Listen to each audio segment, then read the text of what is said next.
Hello， 大家好啊！今日咧，我買咗呢個一粥麵嘅炸子雞啊！炸子雞聽個名好勁啊！我記得我細個嗰陣時咧，淨係去飲先至有得食炸子雞嘅啫。唔知快餐店做嘅炸子雞佢做到咩咧？佢用張紙嚟包住嘅，咁啊幾好啊，幾環保啲，唔使咁多盒。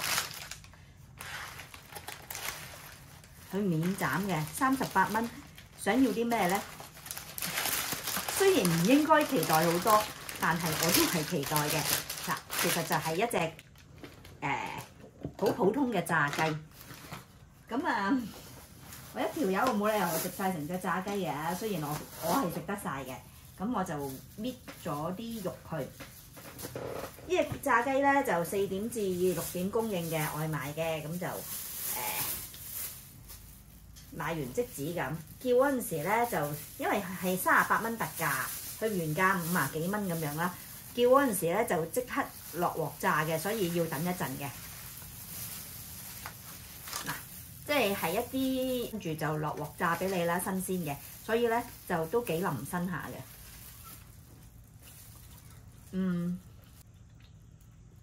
炸雞咁嘅味道咧，正常味道，唔係話特別脆嘅。我覺得好味嘅，即係以我嘅標準啊，啲味道咧好過近排食嗰啲炸雞髀啊！我諗住咧就將佢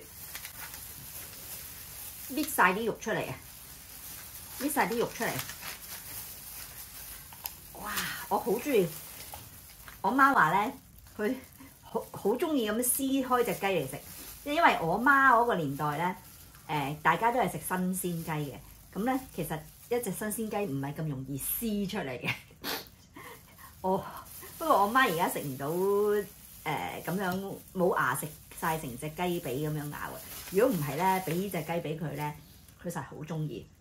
即係我講緊幾十年前我阿媽好中意，而家佢就佢而家都你俾佢食佢都唔係好記得咁樣啦，成日都唔記得咗自己食咗嘢未啊咁樣。